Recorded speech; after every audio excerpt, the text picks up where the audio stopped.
Let me start with a statement. Individually, we must carry responsibility for our own actions and our own thoughts. We cannot and should not be held accountable for the actions of others, and the government should not be responsible or have an input into our daily lives. This is just an example of responsibility. Hello, I'm Mike Bain from Christian Voice New Zealand.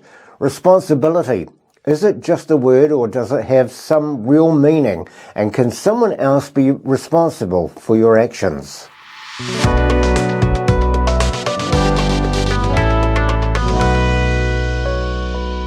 When I was a kid at school, there was this boy in my class called Alistair. Now, Alistair, he's your typical boy. He was proud of his achievements, but his claim to fame was he could always produce a bodily noise where it would cause our teacher to spin around from the blackboard and demand who was responsible.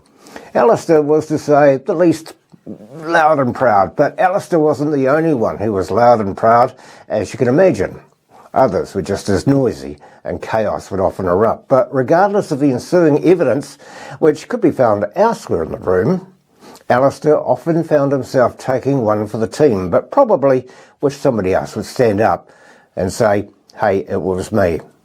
As an adult father and grandfather, I'm still observing how much blame is apportioned to other people, society, history, when it comes to responsibility. There's a bit of a joke, when you go to see a mental health practitioner, the reason you are like the way you are is it's your parents' fault. When it comes to history, it's understood that mistakes made by past generations are recorded in order as a lesson for future generations. History is what it is, a record of past generations' failures and success. But why do we let it, or should we let it, define our generation?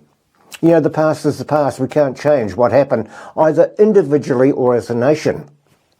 But when it comes to New Zealanders, particularly if you're white, everything suddenly becomes your fault.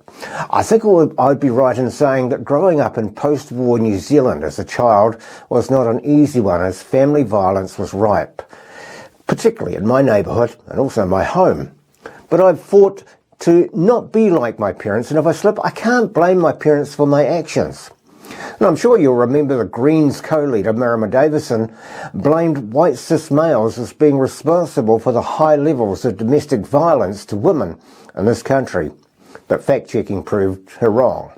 But blaming white people for failures of a race because of colonisation has become systematic amongst people. As you're aware, this is a Christian-based channel, and so we look at culture through the biblical lens. Now, I have to say, historically, Christianity has been far from perfect, and I'll come to that soon. But first, I want to take a point that Paul, the Apostle Paul, made to the congregation in Galatia. In Galatians 6, we can read where Paul spoke of wrongdoing. Everyone is capable, but he also mentioned we should watch ourselves lest we be tempted to carry the burdens of others ourselves. Verse 4 and 5 reads, each one should test their own actions. Then they can take pride in themselves alone, without comparing themselves to someone else. For each one should carry their own load. Other translations refer to the word load as burden, responsibility, carry your own pack. Now, I'm not a fan of the Message Bible, but it sums this verse up this way. Don't compare yourself with others. Each of you must take responsibility for doing the creative best you can with your own life. Look, it's okay to blame the dog if you express yourself via your bottom, but when what you see smells like your bottom, you have a problem. I mentioned history and Christianity in the same sentence before. Immediately, your mind goes to the times of the Inquisitions, where people were forced into Catholicism at the end of a sword. We know it was wrong, but as a Christian today, I was not responsible for the actions of men at that time. Just the same as a German baby born today bears no responsibility of a madman last century. In this country, our government is settling past grievances via the Treaty of Waitangi settlement process. But for some, it's not enough, and yet we hear of how colonisation is responsible for the disproportionate numbers of Maori and an endless list of health, crime, prison, poverty and housing figures. Hey, look, let me be blunt.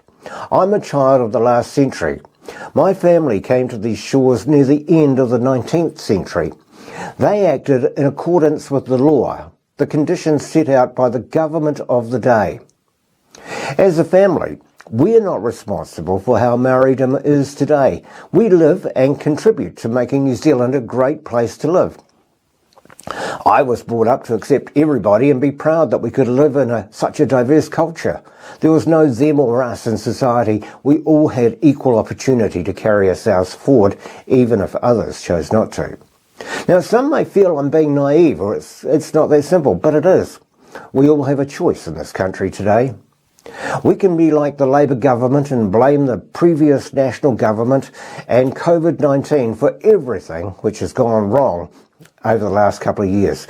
Or we could be like Maori and blame colonisation for our woes. In stark contrast, those radical amongst Maori who live in this country blame colonisation, and yet we see many Maori move across the ditch to Australia, another country where colonisation took place, but they accept and they're prepared to live as one people. So how about it, New Zealand?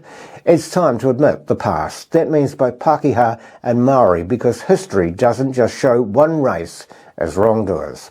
It's time for each race to carry the load, the burden, to put the past behind us and move forward. Let me leave you with Paul's words to the Galatians in chapter 6 from the Message Bible, just to ponder. Those words were these.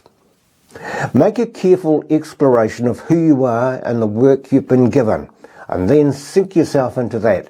Don't be impressed with yourself. Don't compare yourself with others.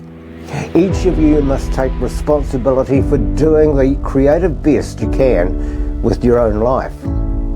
Or as other versions, which are straight to the point, we should watch ourselves lest we be tempted, like my classmate Alistair, to carry the burden of others ourselves.